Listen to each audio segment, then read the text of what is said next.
I'm talking with my daughter Amy about marriage and finding true love. Today, if you're looking for true love, there are some answers for you. Amy, I know for Dad and I, 37, 38 years ago, Gary, we've been married all this time, but Gary and I, when we first met, I was trying to get away actually from relationships because as a young woman, typical what you were saying earlier in the program, you go from relationship to relationship, you kind of try to keep moving up the ladder, get a better relationship, trade this one in. It's like, what's behind door number 1 or door number 2? And you keep trying to up the relationship or find a better relationship because you're looking for identity. And I was that young woman doing that. Once I gave my life to Jesus and I'm like, God, I need your help. I mean, I'm a basket case and these guys and things aren't fixing this. I sold out to him. I was like, I'm getting away from relationships. I'm going to college. I'm getting out of here. And I went to another town. And in my first job, I met my husband, Gary. We were just friends and he was shy and quiet and I wasn't looking for a relationship. I was trying to get away from relationships. Yet we became friends. And then out of that friendship, this, around God, this relationship came to be. And we really didn't even date. We were just friends. Mm-hmm. And one day our employer set us up for a lunch and we went to do some of the work, for the company. And at lunch, we just had this relationship start to develop. I knew there was more. I was like, does he like me? Does he not? And friendship was birthed into him asking me to marry him eventually. And here we are 37 years later. I can still say though, God can put you together, but you have to stay together by keeping God at the crux of the relationship. And there was times there was temptations and issues and pressures and questioning, but I always went back to God put us together. Yeah. And what God's put together, I'm not going to let anything or anyone separate. Yes. Tell me a little bit about your love story with Jason. Yeah, so I was 24, almost 25, and at the beginning of that year, I kind of prayed and said, all right, God, I'm content. I love you. I love working in the ministry, but I really would like to meet who you want me to marry. And I felt strongly that I was in that season of marriage and I really desired that, but I felt like this was the year. I really did. I felt like that was the year. So I kind of prayed that way at the beginning of the year. The ministry was looking for a position that it needed in the television department. And so our church administrator at the time said, well, I know this guy from Florida and he worked at a ministry that I was involved in earlier. Why don't I see if he's open to coming and interviewing for the job? So long story short, he came and interviewed, and first couple months he worked at the ministry, he literally would not look at me. I mean, we were a pretty small staff of maybe 15 or 20 people at the time, but he would not look at me, and he was very focused on his work.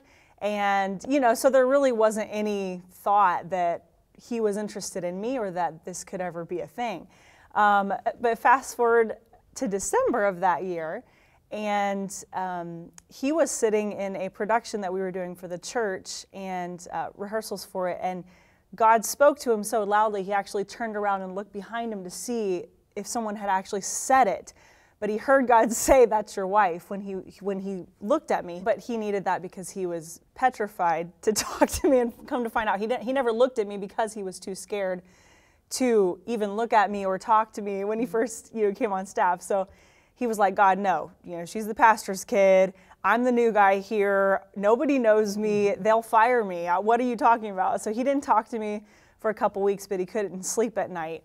Finally, he woke up or sat up in bed one night and he said, fine, I'll talk to her. I'll at least talk to her, her parents and see if they're okay with that. And so he said he could sleep at that point. He had peace.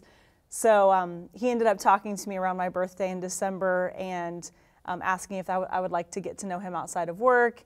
And I was kind of shocked because he had never really said 3 words to me before then. And so all I could say was, okay, because I was literally about to walk out onto stage to perform in this performance that we were doing. So he asked me, curtain came up, and I was like, okay. And then I had to turn and run and step out on stage. So we talked a couple times, and he made me laugh. He had a great personality. Anyway, we built this friendship over the next couple months, and we were very clear, we're not going to get sexual. We're not going to go too far with this until we both know. And of course, I didn't know that God told him this already. He played it very cool. He never mentioned that.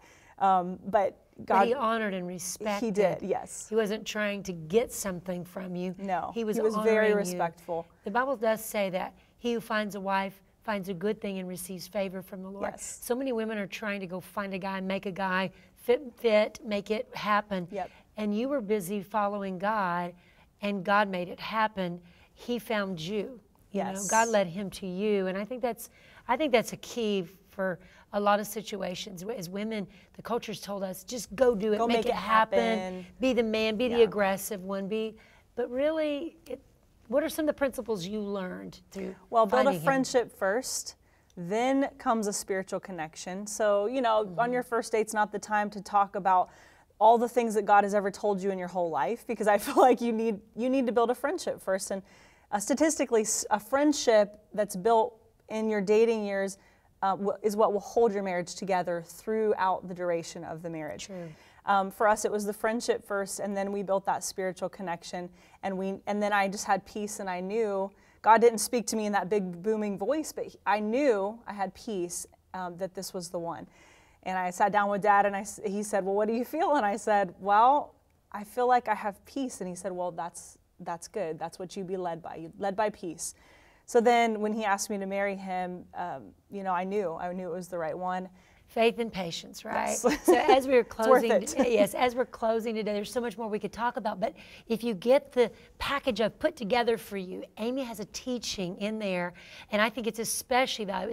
It's valuable for any woman who's single, who's wanting true love, desiring true love. There's a lot of principles and things that she did to encourage herself to stay true to God, stay true to her faith, and to wait on the right person, to know when it was the right person, how to navigate the relationship once you meet that person.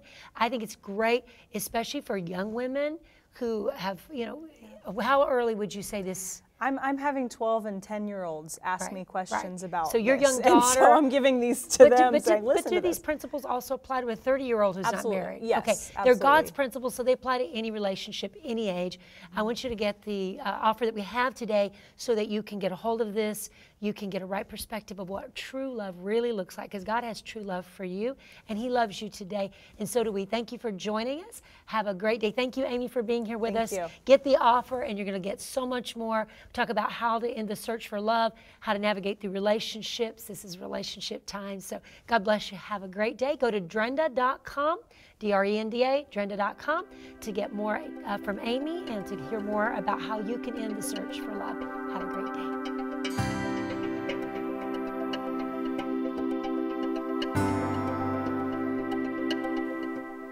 Do you want to end the war on sadness? Then click the button right there and subscribe.